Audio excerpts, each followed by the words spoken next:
I seen an interview with DJ Vlad, and he was speaking to Royce Reed. The interview was over an hour long, and in this interview, Royce spoke about her son, father, Dwight Howard, and some of the things that she experienced with him. I know right now he's in the news for allegedly SAing a male and forcing him to do things that he didn't want to do. So this video is not about that incident. You know, no one should be forced to do anything they don't want to do, regardless of how they identify themselves. So I'm not speaking on that. I just want to touch on some things, other things she said in this video that stood out to me. One of the things she stated in the video is because they have a son together, and they have been going to court to kind of fight and get, go through custody and different things like that. So one of the things she said she brought to the court's attention is when her son was younger, she noticed that he would be hitting himself, and she also noticed that he would be touching himself in a way that a child should not be touching themselves. So she brought it to the nanny's attention, and the nanny was like, I don't know what you're talking about. She kind of let the nanny know, if I find out that you're doing something to my son, I'm going to do something to you. She got in trouble about that. It ended up going to court, and she got in trouble saying that she threatened the nanny. And then another incident she spoke about is when her son was older, and it was during quarantine, and that because during quarantine, you're not supposed to go anywhere, no one's supposed to come to your house. So it just was supposed to be him spending time, Dwight Howard spending time with his son, and restated that she was in the guest house. When she woke up, she went to sleep, woke up, there was a full-blown party going on. There was, she said there was all types of, however you want to identify yourself, she said those was the type of people that was at the party. And so her concern was her son, because she knew her son was also in that house. So she went in there, she seen paraphernalia, different things, out in the open. She went looking for her son. She found him, she talked to him to make sure he didn't touch anything, any of those paraphernalia, anything like that. She just wanted to make sure her son was okay. Speaking to Dwight, allegedly, he was in the influence, and he was kind of, really didn't care, but more or less had an attitude. And she was speaking about other things that was going on, people arguing, people fighting, people vomiting, all this going on in the presence of a child. That's the issue I have. This is going on in the presence of a child that shouldn't have been going on, regardless if it was quarantine or not. Throw whatever type of party you want to throw, but your child should not be there. And especially in that type of environment where anything is going on out in the open that he can just see at any point in time. I had spoke about my past, and I spoke about me being, SM as a child when I was 9 years old. And I also spoke about when things like that happen to you, regardless of male or female, there are kind of three people that kind of emerge from that. You have some people who've been SA. They don't say anything to anybody. They could see someone else getting hurt. They don't say anything. They don't report it. They just allow it happen. Then you will see someone else. They become the perpetrator. They're the things that was done to them, they eventually do it to someone else. Or you can have the third type of person who become very vocal about it, who become outspoken about it, who become an advocate about it, who want everyone to be aware of what's going on so another child do not have to go through this, another child do not have to suffer. So that's why when I was watching her video, these particular things are what stuck out to me. And then she also stated that when it comes to the nanny, she later on found out that not only did the nanny do something to her son, but he also did something to her son's half-sister. And it took 4 years for Dwight Howard to get rid of the nanny. And then Reese, having in another relationship, having a boyfriend.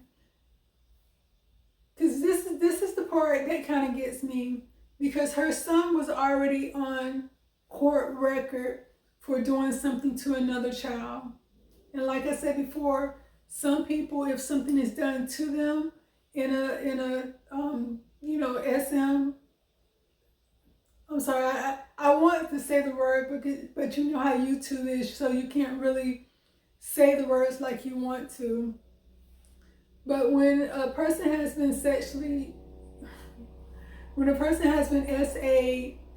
like I say, it can bring on these things, especially at a young age, because they don't know how to deal with what's going on. It's still something from you, and you're put in a position that you should have never been in. And so her son was already on record of doing something to another child. So he was told that he could not be around any child alone that's like, I think about 1 or 2 years younger than him. So Reese having in a relationship, her boyfriend has a son. Her son, Reese's son, forced, because he was angry with the other child, forced him to do something to him. And so it ended up coming out because he was going to counseling. So it came out in counseling. Once the counselor knew about it, he reached out to the court system. And then that's when Reese almost got, they was going to charge her with child neglect, because they're stating, you are taking care of both of these kids. You are aware that he's not supposed to be alone with a child, 2 years younger than him. And this happened under your watch, so they want to charge her with 3rd-degree child neglect, which can run up to 5 years in prison or 5-year probation and $5,000 in fine. But she ended up going to pre-trial diversion, where they had to, she had to take classes and go through all this. So she did not end up going to jail. The problem I have with this is the person that's suffering is the child.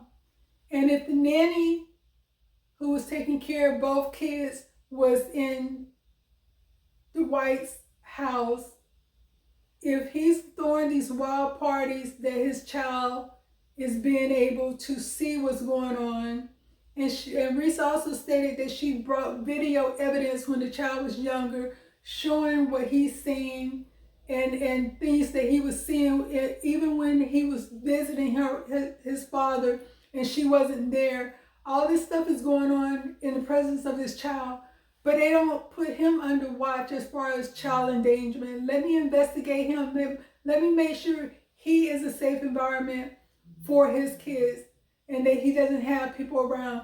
But they do that to her because of that situation. But like I said, that situation had to start from somewhere for him to even be on court papers before it become a second time around, because he was already in counseling. He was already told that. So where did it start from?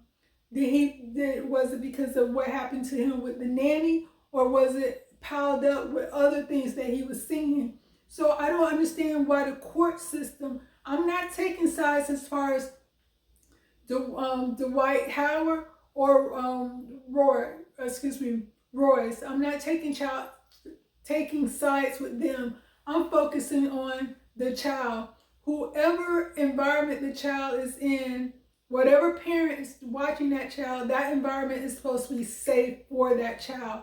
So why did the court system not say, okay, let's find out what happened to this child for him to even start acting out this way? When he get angry, because he stated when he get angry, he acts out in a sexual way, which is not normal for a child.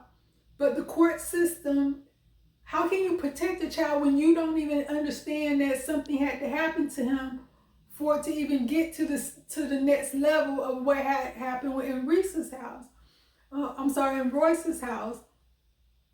So the court system they really need to revamp the court system where they truly protect children when they fall into the situation. Did another video where I spoke about a 6-year-old little boy. His mother was sending him to school on a school bus. And one particular day he came home, his book bag was missing. So she got in contact with the bus system to see if he left it on the bus. They looked over videotape and found out that her child was being sexually SA'd on the bus by an older child. Her child is 6 years old, but on the school bus, her child was being SA'd. The more she spoke to her child and the more investigation went on, they found out this was happening for 6 months, that her child had to experience this for 6 months. No other child, and I understand the kids, no other child said anything to their parents, to the teachers, or anything. I don't know what the bus driver was doing. I understand they got to drive the bus, but there's supposed to be a mirror so they could look back to see what's going on. The bus driver said they thought it was just a fight. I don't know. But yes, the 6-year-old suffered for 6 months and he's going to have to deal with this. But like I said, what happened to the initial child who was doing this to the 6-year-old? That means someone did this to him, because that's not normal behavior for a child. And like I said, I feel it because it happened to me. I don't want it to happen to other kids, so I speak out about it. But like you see what happened to these kids, instead of speaking out about it, they became the perpetrator. They made other victims. Now these other victims gonna have to get counseling and go through all this. It's a sad situation all around, with Royce's son having to have that experience, then to turn around and do it to another child who now have had that experience, who's now going to have to go to counseling. So it's something that's going to keep going on and on and on until people take this serious and watch out for these kids. Because like I said, as with that Dwight Howard, he met this man, didn't know anything about him.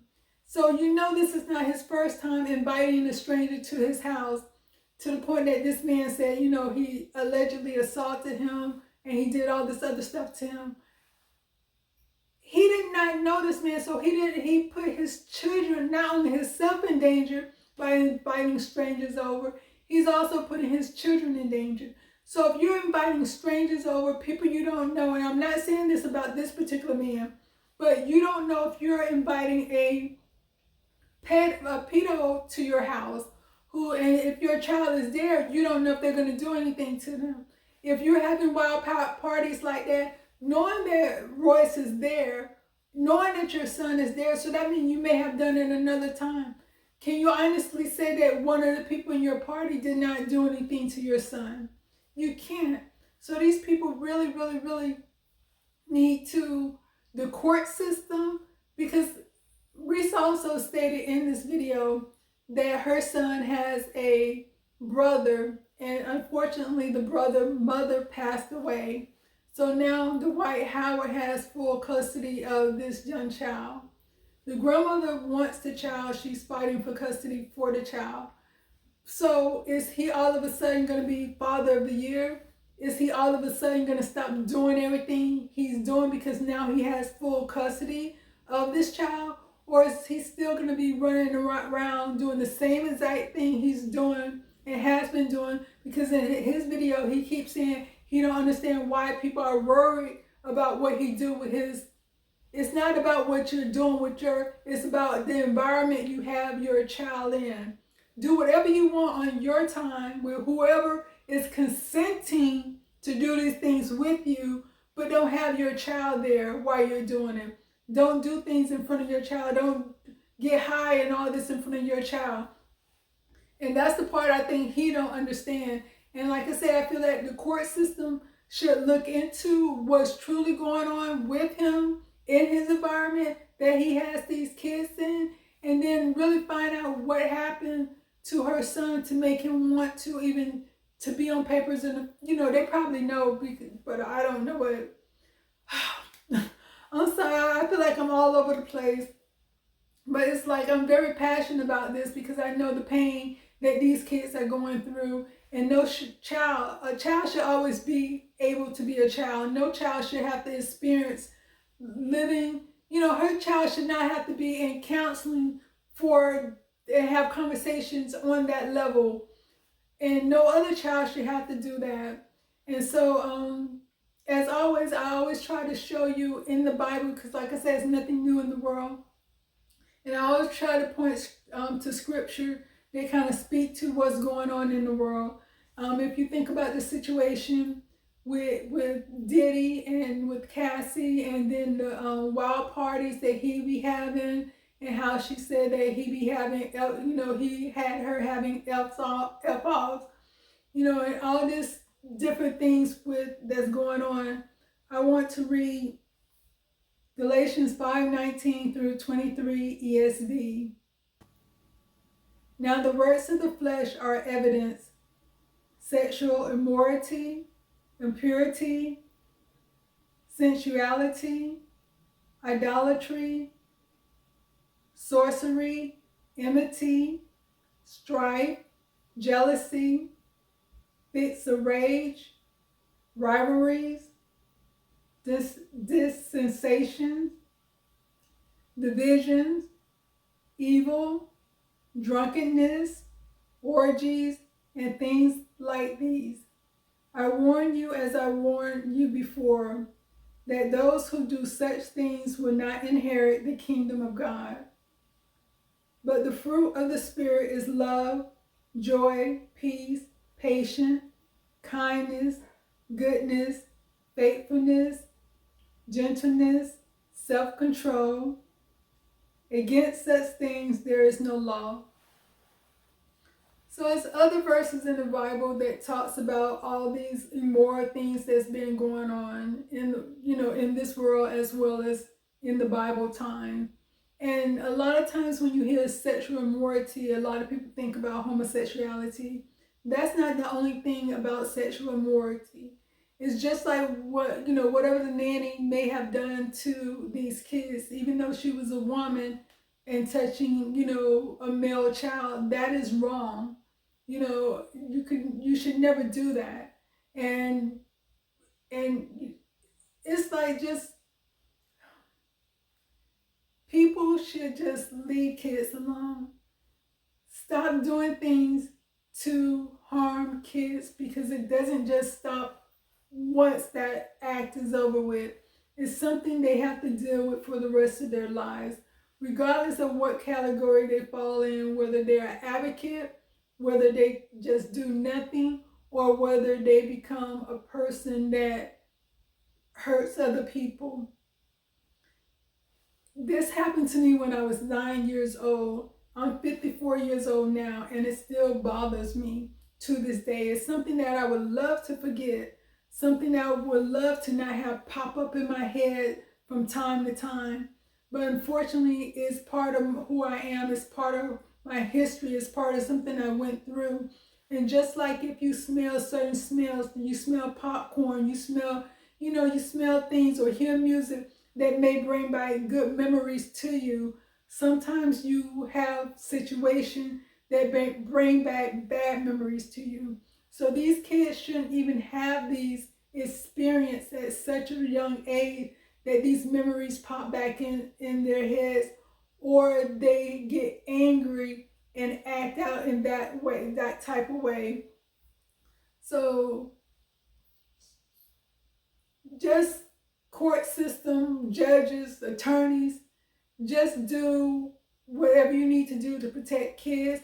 Do the investigation to make sure that if a parent, regardless if it's the mother or the father, if they're bringing evidence showing you that their child is in distress every time they're with the opposite parent, look into that. Take it serious.